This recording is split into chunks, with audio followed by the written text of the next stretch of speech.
2/12/2025 30/11 அன்னைக்கு இந்த எஃப்ஐஆர் இந்த பில்டிங் உரிமையாளர் இவங்கெல்லாம் மிரட்டினதா 2/12/2025 அன்று ரெண்டாவதாக ஒரு எஃப்ஐஆர் பதிவு செய்யப்படுகிறது.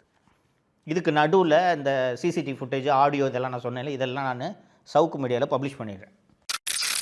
அங்கேயும் பார்க்கணும் இதையும் பார்க்கணும்ல, அதனால சரி பண்ணிக்கலாம் அப்படின்னு சொல்லிட்டு கம்ப்ளைண்ட் கொடுத்தோம். உங்களை பண்ண முடியல, சரி எங்க மூலமா பண்ண நினைக்கிறாங்க.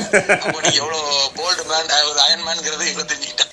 ஆனாலும் அவங்க கம்பல் பண்ணதுனால தான் நான் இது பண்ணிட்டு வந்தேன். அதான் என்ன எழுதி கொடுத்துருக்கீங்க? என் பேர்ல தான் அக்ரிமெண்ட் இருக்கு, அதனால என்ன வர சொல்லிட்டாங்க. ஓகே யார் போலீஸ் கம்பல் பண்ணி வாங்கிட்டாங்களா உங்ககிட்ட? ஆமா ஆமா. ஸோ 2/12/2025 அன்று இரண்டாவதாக ஒரு வழக்கு பதிவு செய்யப்படுகிறது. இது என்ன வழக்கு தெரியுமா? இது இன்னும் தமாசு. அதாவது 30/11/2025 அன்னைக்கு வராகி அவரோட ரூமில் போய் பில்டிங் உரிமையாளர் மற்றும் அவரோட மனைவியை மிரட்டினாங்கன்னு வழக்கு பதிவு செஞ்சாங்கல்ல. அங்கேருந்து இறங்கி கீழே வந்து அதே பில்டிங்கில் இறங்கி கீழே வந்து நின்று திருப்பி மிரட்டினாராம் வராகி. கெட்ட வார்த்தையில் திட்டி மிரட்டினாருன்ட்டு இரண்டாவது வழக்கு பதிவு செய்யப்படுகிறது. இது 2/12/2025 ஆச்சுங்களா. எதுக்காக இந்த ரெண்டாவது வழக்குன்னு கேட்டால், மொதல் வழக்கில் தான் பொய்ன்றது மாட்டிக்கிட்டாங்கல்ல, அதனால சிசிடிவி இல்லாத இடத்துல மிரட்டினாருன்னு போட்டால் ஒன்றும் பண்ண முடியாதுல்ல.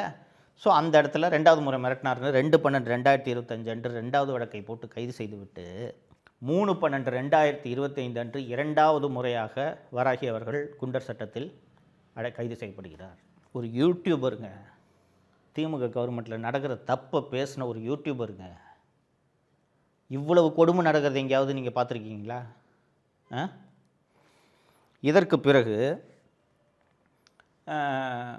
நீதிமன்றம் விடுமுறை, உயர்நீதிமன்றத்துக்கு விடுமுறை வருது. கிறிஸ்மஸ் விடுமுறை, கிறிஸ்மஸ் மற்றும் நியூ இயர் விடுமுறை. இந்த விடுமுறை கால அமர்வு ஒன்று இருக்கும் அல்லவா.